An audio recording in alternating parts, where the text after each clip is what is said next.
Mabuhay! Ako si Emir at tayo'y muling magbalik tanaw sa nakaraan. 2021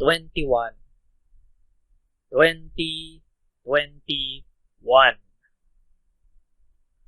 Ano ang estado ng OPM? Anyari sa Pinoy pop music? Di tulad ng 2020, abangan ang worst and best list ko tungkol dyan. Di tulad ng 2020, balik tayo sa dati noong 2021. Mga kantang tungkol sa kasawian, mga harana, mga kantang pangkasal na ubod ng bagal. Same old, same old. May bago. Mas maraming P-pop group. At mas maraming kanta na nasa iba-ibang wika ng Pilipinas. Wika, hindi dialekto. Pero darating tayo dyan. Gaya ng 2020, muli abangan. Nahirapan akong pumili ng mga kantang ilalagay ko sa worst list ko. Listahan ng pinakapangit. Oo, pinaninindigan ko ang saling, ang translation na yan. Pinakapangit. Marami kasi. Meh lang. Meh. Hindi ko masabing pangit. Pero, nakahanap ako ng 10 pinakapangit. Worst. Muli, nakabase ang listahang ito sa Pinoy Mix Countdown. Ano ang top 10 worst Pinoy hit songs nyo? I-comment nyo sa YT page ng video na ito. Gusto kong malaman kung ano ang mga pinili nyo at bakit. Paalala, nais ko lamang magkomento sa mga kantang nasa video na ito. Hindi ako magkokomento, mamumuna, magkikriticize sa mga awit, sa mga manunulat at kompositor, sa mga producer, at sa lahat ng may papel sa paggawa ng mga awiting pag-uusapan ko ngayon. Walang personalan. Tara, ito ang aking top 10 worst Pinoy hit songs pinakapangit na OPM ng 2021. Hindi ang liriko, ang lyrics, ang dahilan kung bakit nasa worst list ang kantang to. Trope, gasgas na ang ganito sa OPM. Kaya nasa listahan ito ng pinakapangit dahil sa pamagat. Title, Pang-10, Park Chae-young, Mayonnaise, Chino David, and Julia Daniel or Julia Daniel. Ewan, clickbait lang ang title nito para mapansin ni Rose ng Blackpink. Oh, yan yung pangalan niya. Parang yung mga billboard ng mga nagpo-propose pagkasal na binanggit ko na sa 2019 worst list ko. O parang yung album na Paula ni Robin Thicke. Kilala niyo ba si Robin Thicke? One hit wonder ba siya? Spoilers! Nilagay ko sa 2020 best list ko. Subscribe and ring the bell para mapanood niyo yun agad pag live na. Nilagay ko sa 2020 best list ko. Pinakamaganda.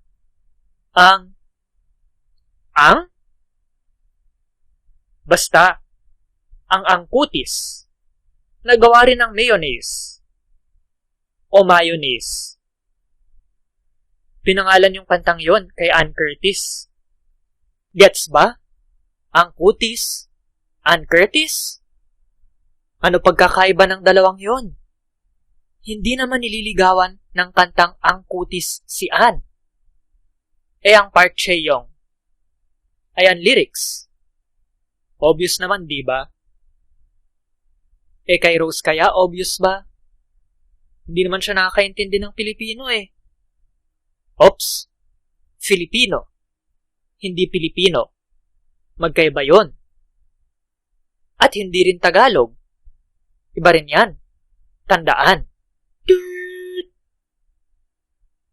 Kunyari o kunwari. Kuno na lang. Gusto pa kilalanin kuno, itsura lang naman ng habol. Pang-siyam, katabi, iyan pangilinan. Padalos-dalos ka boy, Dadaigin mo pa Walk the Moon sa Shut Up and Dance album nila eh.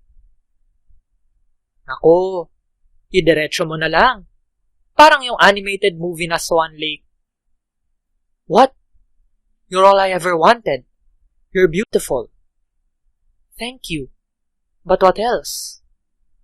What else is there? Sa madaling sabi, maganda ka. Yun lang ang mahalaga. Personality mo, utak mo, katangian mo, mga pangarap mo, baliwala yan. Basta itsura mo, sapat na. Gasgas na yan sa OPM. Ganyan din ang problema ng pangsyamulit, binibini, Zach Tabudyo. Kung ako yung tinutukoy niyang binibini, sasagot ko, hindi mo nga masabi kung bakit mo ko mahal eh. Kapal naman ang mukha mo. Ang tawag dyan, galawang sketchy. At pabonus pa ang boring na tono. Buti pa ang musikang Pinoy, ang OPM. Sinusulong ang ebolusyon ng wikang Filipino, gaya ng pinag-uutos ng ating saligang batas. Sana all. Subalit, baliwala yan kung pare-pareho rin naman ang pag-uusapan ng mga awit na to. Mga gasgas na, mga trope. Pangwalo, kasmala, alamat. Quote, walang biro ang ganda ng hubog mo. Unquote. Ay, nako. Filipina Girl at Dalaga flashbacks.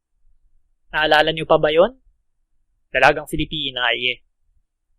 May yun dati. Ngayon, dinamay pa laws of physics. Quote, suminsay sa liknayan. Unquote. Hay. At ang ganda daw ng utak. Kung ano man ibig sabihin nun. Sigurado, pahabo lang yan. Di naman yan ang dahilan kung bakit, quote, suminsay sa liknayan, unquote. Buti na lang, positibo yung music video nila. Sinusubukan ng kantang ito na maging iba sa Filipina Girl at Dalaga. Nako, hindi lang ang katawan mo ang dahilan kung bakit nai-inlove ako sa'yo. Pero walay pa rin eh. Pampito, the baddest, BGYO. Quote, I love your personality. Unquote. Anong mahal niyo sa personality niya? Quote, something about you drives me crazy, you know. Unquote. Do you have any idea how little that narrows it down? Ano yung something na yan? Huwag nyo na intindihin. Basta quote, you know you're the baddest of them all. Unquote. Hindi masabi na badass, kaya baddest na lang. Labo, no? Huwag kayong magpapauto sa ganito, ha? Lalo na kung dadalhin kayo sa quote, tara na papunta sa patungo. Unquote. Ano? Papunta sa patungo? Sa Ingles? Let's go to let's go? Baka naman papunta sa kawalan yan, ha? Bahala na nga kayo dyan. Pang-anim, Peekaboo, Shanty Dope featuring Skinny G. Di porke galing ka na sa baba, ipagyayabang mo na, quote, maganda na Pilipinang malande, pila-pila, kasama ko nakalutang mata parang tiga-China, unquote. Mas malala pa to sa Filipina Girl at sa Dalaga. Shanty Dope, di ba si Glock na nakadiskubre sa'yo? Bakit hindi siya tularan mo? Socially relevant, may kabuluhan sa lipunan ng gawa. Bakit mga banyaga, mga foreigner ang ginagaya mo? Mga niyayabang lang kung ano meron sila sa kanilang mga rap? At saka, sabihin mo nga sa akin, ano ba ibig sabihin ito? Quote, sobrang chill sa peak parang Mozambique. Unquote. Error 404, meaning not found. Hindi ko alam na may mas lalala pa pala sa mga VHS. Hindi VHS ang mga susunod na kanta kasi hindi pa hiwalay yung mga nasa kanta eh. Pero gusto nang maghiwalay. Panglima, kung tayo, Raven, Misterio, Paulo Sandejas, tama na, Darren Espanto, at dulo, The Ones. Imbis na mag-breakup para matapos na, dinadaan pa sa kanta. Mga pre, sadista ba kayo? Bakit papahabain pa ang relasyong hindi naman na kayo masaya? Di nyo naman sinusubukang makipagbate, di ba? Para kipa. Pre, sa inyo namang galing. Tapusin nyo na. Hindi yung awa kayo dyan ang awa. Okay, yung kay Darren Espanto, sinasabi niya na itigil na natin to. Yun yung sinasabi niya sa kanta niya. Pero real talk tayo. Seryoso? Pag nakikipag-breakup ka ba, dadaan mo sa kanta? Hoy, harana lang ang dinadaan sa kanta. Putya naman oh, may pahabol pang patoksik at pagmamakaawa. Pre, wag kang magpabiktima. Gaya ng sabi ko dati, baka mauwi pa sa crime of passion yan. Yun nga lang, pag nakipag-break ka, wala nang sisihan na, wag nang magmakaawang makipagbalikan. In short, wag kang gagawa ng VHS ha. Naku! Kung ngayon pa lang, yung misteryo ni Paulo. Wow, rhyme. Yung misteryo ni Paulo Sandejas, naninisi na. Paano pa paghiwalay na sila ng ex niya? Toot! Breakup song din ito. Pero hiniwalay ko sa mga binanggit ko na. Bakit? Pangapat, palayo, Philip. Muli, kahit nasa ibang wika, dito Bisaya ang kanta. Baliwala kung ganito pa rin ang mga paksa. Pinipinta ang sarili bilang biktima. Uy, manindigan ka naman para sa sarili mo. Stand up for yourself. Hindi pa naghihiwalay, pero naninisi na ng magiging ex. Pre, uso tumingin sa salamin. At wag mong isusumbat na binigay mo na ang lahat. Hindi yan sinusumbat. Hindi yan hinihingan ng kapalit. Ikaw yata ang dapat tumahimik. O kaya, tapatin mo na. Diretsuhin mo na. Tapusin mo na.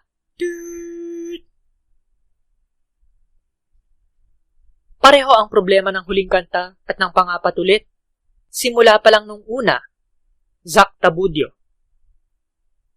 Copy-paste na lang. Sumbat ulit na binigay na ang lahat. Hindi pa naghihiwalay, pero naninisi na ng magiging ex. Tatawagin ding baliw ang soon-to-be ex mo. Parang yung susunod din na awit. Sayang. Ang ganda pa naman ang tunog nito.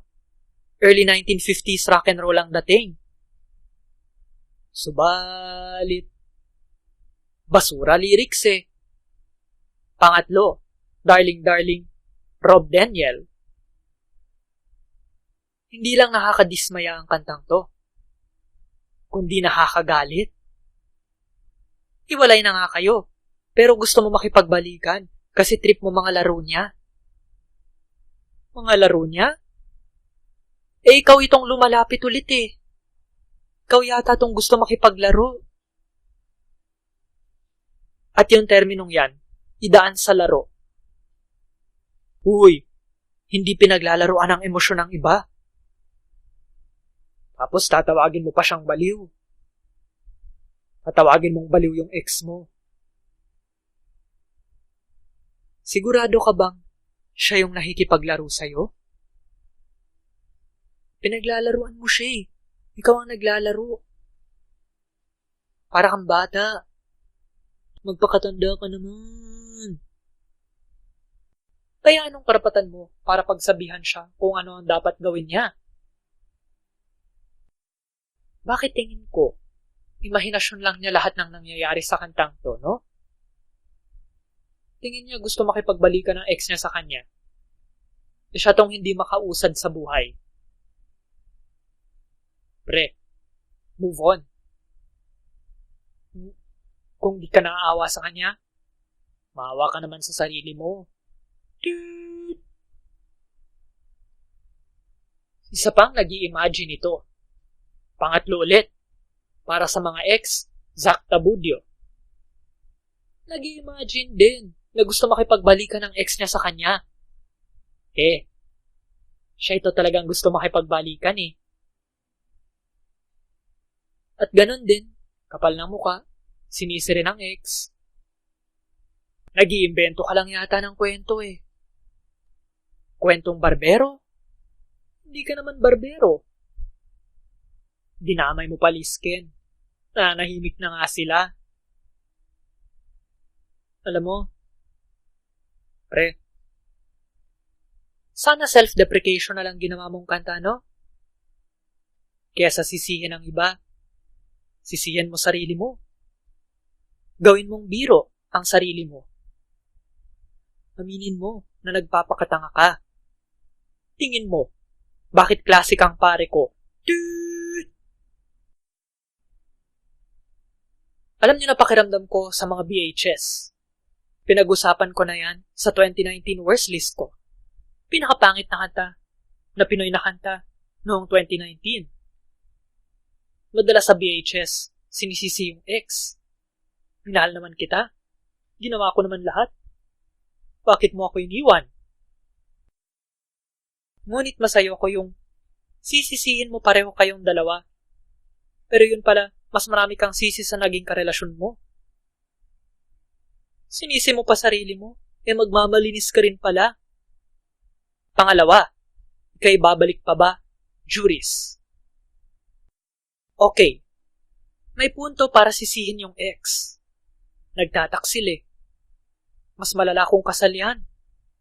Hirap nang walang divorce sa atin, no? At hindi biro ang psychological incapacity. Ngunit, bakit nga ba nasa listahan ng pinakapangit ang kantang to? Ganito naman lahat ng mga VHS. Kung hindi lahat karamihan. Ito yung punchline. Quote, ngayon ako'y nangangamba kung sakaling bumalik ka, may mahal na akong iba. Unquote. Seryoso ka ba? Anong paki niya kung may mahal ka ng iba? Move on din pag may time. At saka, trinidor ka na nga niya, diba? Bakit gugustuhin mo pa siyang bumalik sa buhay mo? Sinasaktan mo na lang ang sarili mo. Huwag tayong ganyan. Pucha naman. Toxic. Titiisin na lang ang sakit. Hindi na ako nagtataka. The Filipino spirit is waterproof nga, diba?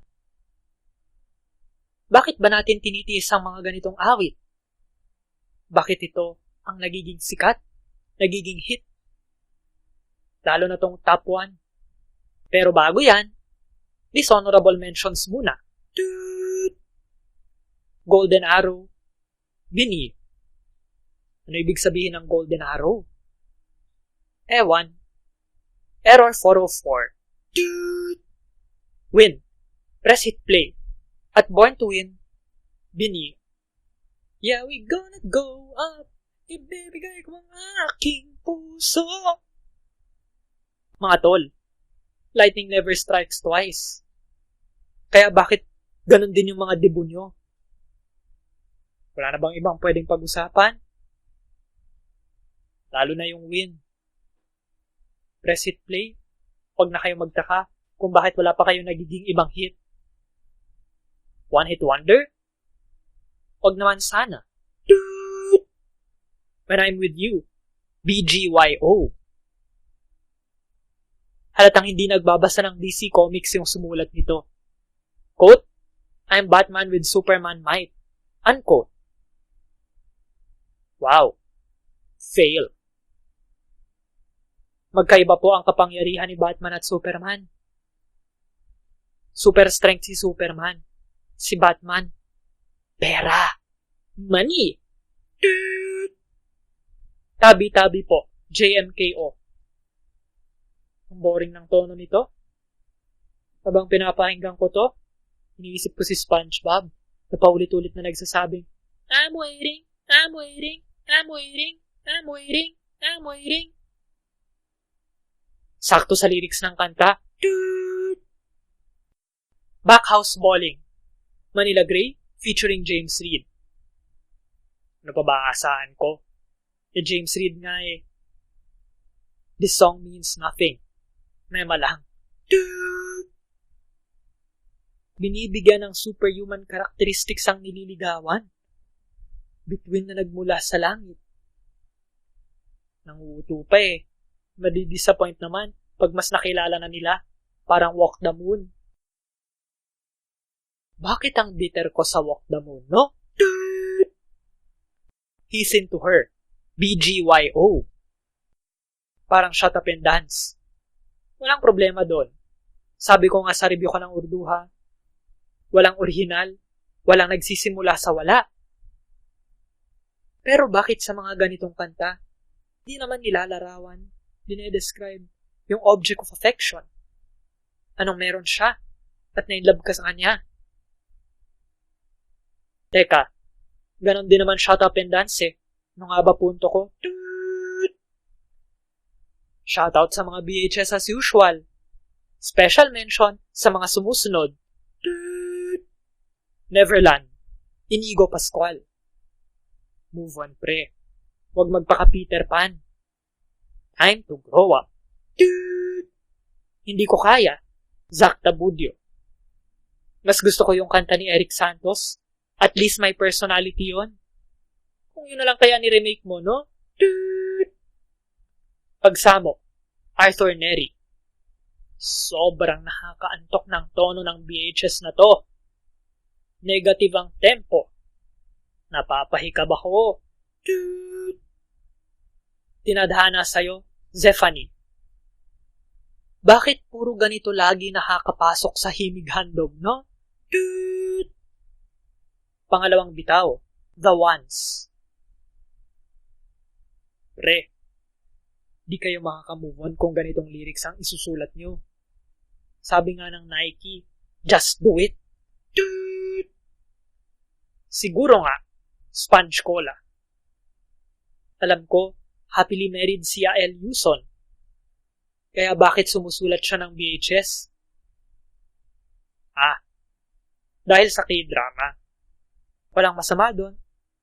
Pero buti sana kung angat sa iba para maiba naman. Kala ko ba, like Kagayranod? Huwag tayong magpadala sa maling akala.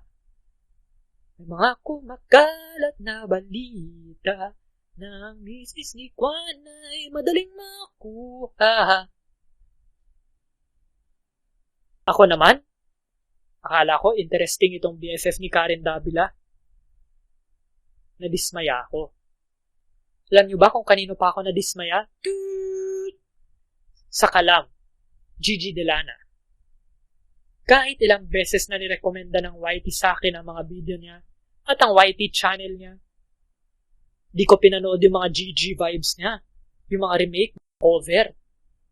Kasi, gusto ko malaman, sino nga ba talaga si Gigi Delana? Ayun, BHS. At least sa Kalam, di ba? Kabaligtaran ng malakas. Gets ba? Parang Lodi at Petmalu. Petmalodi?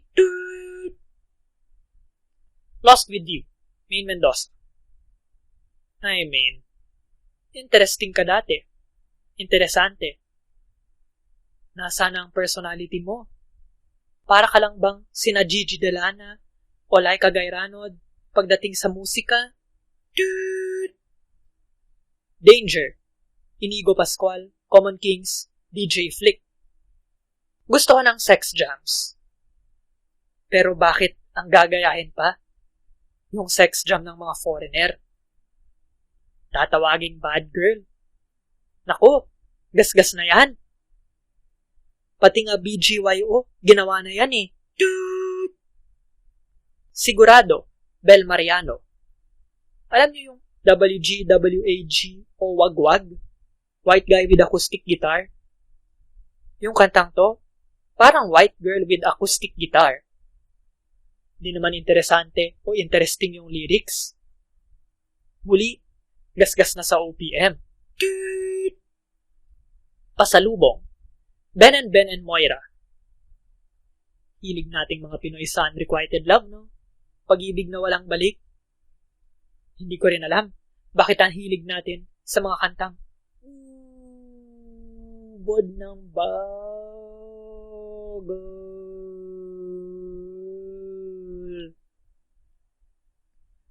At saka, pinayuhan ko na ang Ben sa Best List 2019 ko kung paano aminin ang kanilang pagmamahal sa kanilang sinisinta. Pero hanggang ngayon, pinoproblema pa rin nila eh. Suko na ako sa kambal. Unang sayaw, Nobita. Quote, ako na pala ang iyong kailangan at gusto mong pamahalaan. Pamahalaan.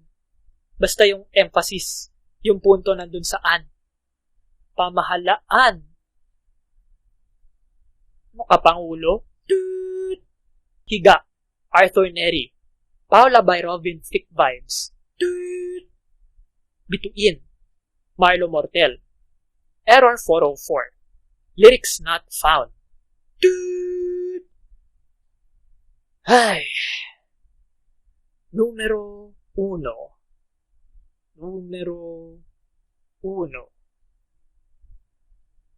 Gusto niyo pa ng toxic? Hindi lang toxic to, kundi bad word bawal sabihin. Basta letter G. Una, take all the love, Arthur Neri. Quote, but I taste the lies on your lips. I count the days when we're in love, 'cause I only matter when he's not around. Unquote. At saka quote, you're denying it, but you ain't controlling your actions. Unquote. Totoo ka ba? Ini-encourage mo pa? Hinihikayat mo pa? Ng mga liwa? Mga bit? Mang taksil yung kinakantahan mo?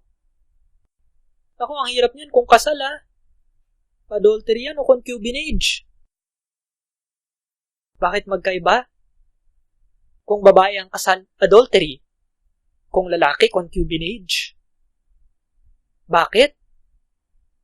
Naku, mas mahaba-habang usapan yan. Pero mas madaling patunayan ang adultery. Mas madaling magpadala ng babaeng kasal sa kulungan. Muli, gusto ko ang sex jams. Halimbawa, ang Abot Langit noong 2019. Spoilers, may sex jam din sa best list ko para sa 2021. At spoilers, kabaligtaran yon ng Take All the Love, ang pinakapangit, the worst Pinoy hit song ng 2021. I-like at i-share ang video na ito sa social media. Mag-subscribe at pindutin ang batingaw o bell para mapanood agad ang mga susunod na baliktanaw. Panoorin ang iba ko pang mga video. Suportahan ang palabas sa PayPal, sa Patreon, at sa Brave Rewards sa Brave Browser. Salamat sa aking kapatid na si G-G Arts para sa aking avatar. Tignan at suportahan ang kanyang mga gawa sa mga link sa description. Salamat, hanggang sa muli, sa best list, at ingat!